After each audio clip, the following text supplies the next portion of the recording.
খালি পায়ে দাঁড়া। উড়ি বাবরি। তো তুই ডিম ভাজা খাবি তো? ডিম ভাজা খাবো না, আমি ডিমের পোচ খাবো। My god. So hello guys, welcome to new blog. তো গাইস, তোমাদের জন্য আজকে একটি ব্লগ নিয়ে চলে এসেছি। আর আজকের ব্লগটি হবে পুরো আলাদা রকম। তো আলাদা রকম কি না, তো আজকের ব্লগটি হবে সূর্যর তাপে ডিম ভাজা।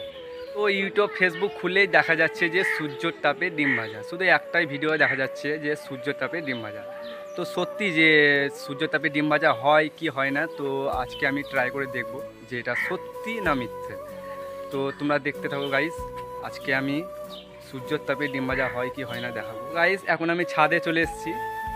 তো সূর্যের এতই যে তাপ কি বলবো, আজকের ডিগ্রি হচ্ছে 46 ডিগ্রি সেলসিয়াস।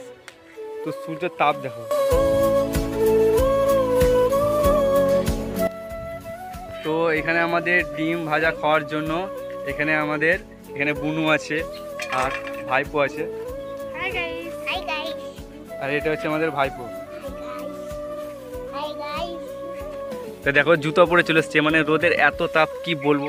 তো ভাইপো, তো এবার জুতোটা খুলে একবার তুই খালি পায়ে দাঁড়া। উড়ি বাবরি।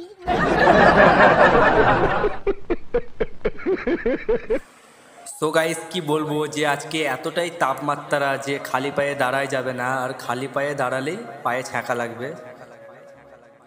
তো আজকে তাপমাত্রা হচ্ছে 46 ডিগ্রি। তো গাইস, আমি প্রথমে কড়াই এনে রেখে দিয়েছি। তারপরে আমি ডিম ভাজার জন্য ছাদের উপরে 2 ঘন্টা ধরে রেখেছি। তো এরপরে আমার কাছে আছে একটা ডিম, তো আমি ডিম নিয়ে চলে এসেছি। তো তুই ডিম ভাজা খাবি তো? ডিম ভাজা খাবো না, আমি ডিমের পোচ খাবো। My god. তো গাইস, পোচ খাবে বলছে, তো এখানে আমি পোচ বানিয়ে দেবো। তো ডিমের পোচ বানাতে কোনো লঙ্কা পেঁয়াজ লাগবে না, শুধু লবণ দিলেই হবে। তো গাইস, সূর্যের তাপে আমি 2 ঘন্টা ধরে কড়াইটা গরম করে নিয়েছি। আর এইদিকে সরষের তেল নিয়ে চলে এসেছি, আর এইদিকে ডিম আছে। তো এরপর আমি তোমাদেরকে ডিমের পোচ করে দেখাবো। তো এইদিকে আমার বুনু দাঁড়িয়ে আছে, এইদিকে ভাইজি দাঁড়িয়ে আছে। তো গাইস, 2 ঘন্টা রাখার পর কড়াই প্রায় অনেক গরম হয়ে গেছে। তো এরপর আমি ডিমের পোচ করে দেখাবো। তো প্রথমে আমি হালকা করে সরষের তেল দিয়ে দেবো।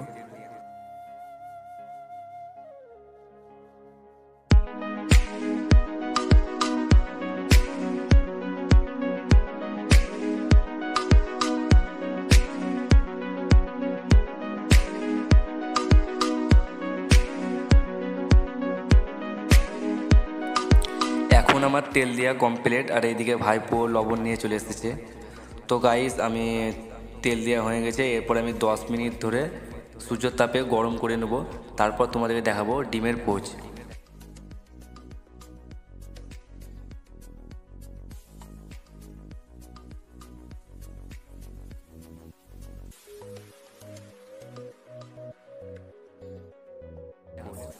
এইদিকে ভাইপো খুব নাচতে খুব ব্যস্ত যে ডিমের পোচ কখন হবে আর কখন আমি খাবো। তো 10 মিনিট পর আমি ডিমটা করে নেবো। আর 10 মিনিট কেন, কারণ তেলটা গরম না হলে ডিমের পোচটা হবে না, সেই জন্য 10 মিনিট পর করে নেবো। তো এখন তেল প্রায় গরম হয়ে গেছে। তো এখন আমি ডিমের পোচ করে তোমাদেরকে দেখাবো।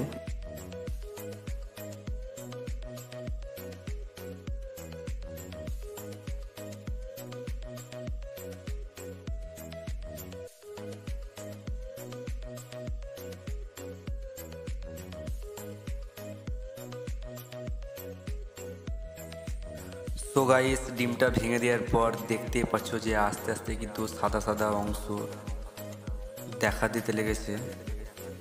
এবার আমি একটু লবণ দিয়ে দিলাম।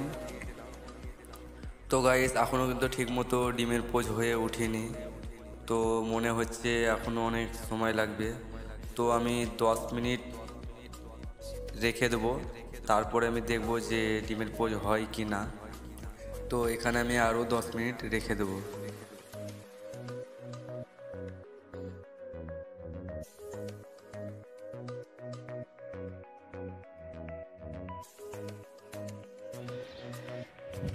গাইস, যতক্ষণ পোজ হয়েছে তার আগে আমরা খানিক এদিকে ছিঙাতে খানিক বসে থাকবো। এত রোদের তাপ যে খুব রোদ লাগছে।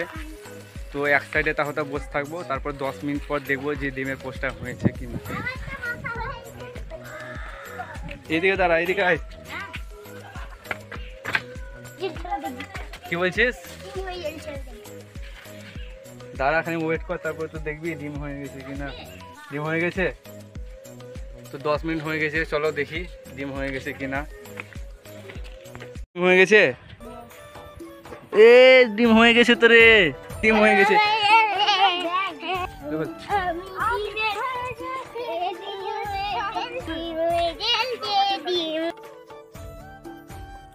তো গাইস আমি তো অবাক যে ডিমের পোচ হয়েছে।